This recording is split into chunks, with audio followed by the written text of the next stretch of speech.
కూడా చాలా బాగున్నామండి. మీరందరూ కూడా బాగుండాలని మనస్ఫూర్తిగా దేవుడిని కోరుకుంటున్నాను. నేను చెప్పాను కదండీ! మండే నాకు అపాయింట్మెంట్ ఉంది. నేను ఎళ్ళాలి హాస్పిటల్‌కని. ఈరోజు ఎళ్ళొచ్చానండి హాస్పిటల్‌కి. బట్ కాలంటే ఓకే కాలు. బట్ ఇంకా రెస్ట్‌లో ఉండాలని చెప్పారండి డాక్టరు. ఇంకా కరెక్ట్‌గా అది బోన్ కరెక్ట్‌గా క్రాక్ ఎంత కొంచెం ఉన్నది. ఇంకా మీరు రెస్ట్‌లో ఉండాలి 1 వీక్ అని చెప్పారండి. అంటే నేనేం చేశానంటే వాళ్ళు 15 డేస్ నాకు రెస్ట్‌లో ఉండని చెప్పారు నాకు. బట్ నాకు పని అంటే ఆఫీస్‌కెళ్ళాలని మోడ్‌లో నేను పనికి వెళ్ళిపోయానండి. బట్ నాకు ఆ నొప్పి కొంచెం ఎక్కువ రోజులు అవుతుందనమాట క్లియర్ అవ్వడానికి. దానివల్ల 1 వీక్ చెప్పారు నాకు. 1 వీక్ రెస్ట్‌లో ఉండమని చెప్పారు. పర్వాలేదు కాలు నొప్పైతే ఓకే. తగ్గింది. బానే ఉన్నాను. బట్ చిన్న విషయం మీతో షేర్ చేసుకుంటూ వీడియో చేస్తున్నానండి. హాస్పిటల్‌లో నేను ఒక చిన్న ఇన్సిడెంట్ చూసానండి. అది మీకు షేర్ చేసుకుంటాను. చాలామంది ఆహ్, వయసైనోళ్ళు అంటే ఎవ్వరి సాయం లేకుండా హాస్పిటల్‌కొచ్చి మెడిసిన్‌లు గానీ, లేకపోతే ఒక స్కాన్ గానీ, ఎక్స్‌రే గానీ చాలామంది ఒక్కొక్కళ్ళు వస్తున్నారండి. అంటే పిల్లలు లేని పేరెంట్స్ వస్తున్నారు కదండీ! దయచేసి చెప్తున్నానండి. మీలో ఎవరైనా పేరెంట్స్‌కి ఒంట్లో బాలేదండి వాళ్ళే పంపించకుండా మీరు తీసుకెళ్ళి వాళ్ళకి వైద్య సహాయం అందరికి హెల్ప్ చేయండి. ఎందుకంటే అందరూ బిజీ షెడ్యూల్‌లో ఉంటారండి. కానీ వయసైన కాలంలో కన్నోళ్ళకి మన సపోర్టు, మన సాయం కంపల్సరీగా అవసరం ఉంటదండి. ఇప్పుడు ఇప్పుడు నేనంటే ఎక్కడో ఉన్నానండి. మా అమ్మ, మా నాన్నని నేను చూసుకోకపోవచ్చు. కానీ నాకు వీళ్ళందరికీ అందరికి సాయం చేయాలని నేను మనస్ఫూర్తిగా అనుకుంటానండి. నాకు వాళ్ళని చూసి అనిపించిందనమాట. అయ్యో! చాలా అంటే చాలా ముసలి ఏజ్ పర్సన్ అండి. చాలా ఏజ్ అయిపోయింది. మేబీ 60, 65, 70 ఇయర్స్ కూడా ఉంటాయండి వాళ్ళకి. వాళ్ళు కష్టపడి మెట్లు ఎక్కలేక, లిఫ్ట్ వెయిట్ చేయలేక చాలా కష్టపడి హాస్పిటల్ చికిత్సకి వస్తున్నారండి. దయచేసి చెప్తున్నానండి.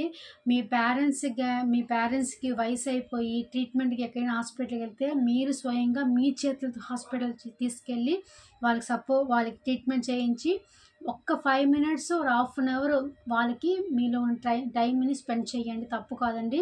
చాలామంది చేసే పొరపాటండి. ఒక ఓలా బుక్ చేసేస్తారు. లేకపోతే ఆటో బుక్ చేసేసి మీరు ఎళ్ళిస్తానని చెప్పేస్తారు. కాదండి. ఆ 10 నిమిషాలు, ఆ హాఫ్ అన్ అవరు మీరు వాళ్ళతో ఉండి టైమ్ స్పెండ్ చేస్తే వాళ్ళకంత హ్యాపీనెస్ అండి. ఏదో అంటే ఈరోజు నేను ఒక ఇద్దరు ముగ్గురికి అలా చూడగానే నాకెందుకో ఈ వీడియో మీతో షేర్ చేయాలనిపించిందండి. బట్ అంటే అందరూ ఒకేలాగా ఉండరు కదండీ! చాలామంది అలాగుంటారు. బట్ ఎవ్వరైనా మన ఫ్యామిలీలో నాకు సపోర్ట్ చేసిన ఫ్యామిలీలో ఎవరైనా అలాగుంటే దయచేసి మీ చెల్లిగానో, మీ అక్కగానో, లేకపోతే మీ చుట్టపు అమ్మాయి గానో, లేదా మీ రిలేటివ్ గానో చెప్తాననుకోని ఈ మాట ఒకటి తీసుకోండి. మీ పేరెంట్స్‌కి లేదా మీకు తెలిసిన వాళ్ళకి, మీ అక్క చెల్లెలికి, మీ అన్నదమ్ములకి ఏదైనా అంటే ఒంట్లో ఏదో బాలేదు, హాస్పిటల్ సాయం కావాలి అని చేసినకుంటే మీరు హెల్ప్ చేయండి. ఒక్క 5 మినిట్స్ వాళ్ళతో స్పెండ్ చేయండి చాలు.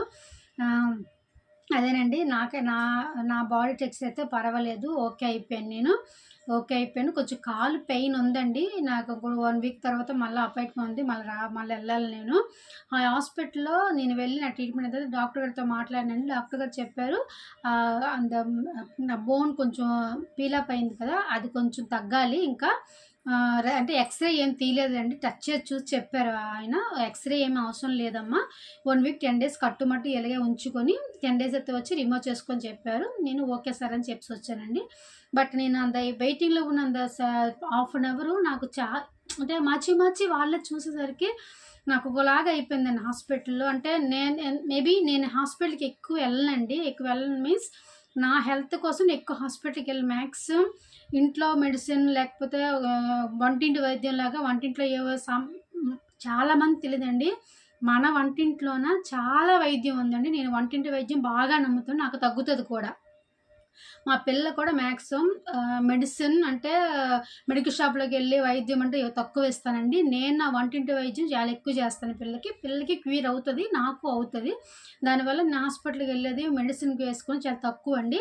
బట్ ఈ 1 వీక్ 2 వీక్స్‌గా 3 వీక్స్‌గా హాస్పిటల్‌కి వెళ్ళి వస్తాను కాబట్టి నాకు సిట్యుయేషన్ తెలుస్తున్నాయండి. దయచేసి చెప్తాను, పేరెంట్స్‌ని అలా వదలకండి. ఏదైనా ఒక చిన్న జ్వరము, దగ్గు ఏదైనా సరే వాళ్ళతో మీరు ఉండండి. వాళ్ళకెళ్ళి ఒక 5 నిమిషాలు 15 మినిట్స్ హాస్పిటల్‌కెళ్ళి వాళ్ళ ట్రీట్మెంట్ చూడండి. దయచేసి వాళ్ళుంటే కదండీ మనమొచ్చాము. వాళ్ళని ఎప్పుడు నెగ్లెక్ట్ చేయకండి. పేరెంట్స్ ఉండాలండి. పేరెంట్స్ ఉన్నప్పుడు వాళ్ళ విలువ తెలీదండి. పేరెంట్స్ లేకపోతే వాళ్ళ విలువ, వాళ్ళతో ఉన్న స్పెండ్ చేసేవన్నీ గుర్తొస్తామండి. వాళ్ళకి దయచేసి అందరూ మర్యాదిచ్చి వాళ్ళు ఉన్నంత వరకు వాళ్ళని హ్యాపీగా చూసుకోండి.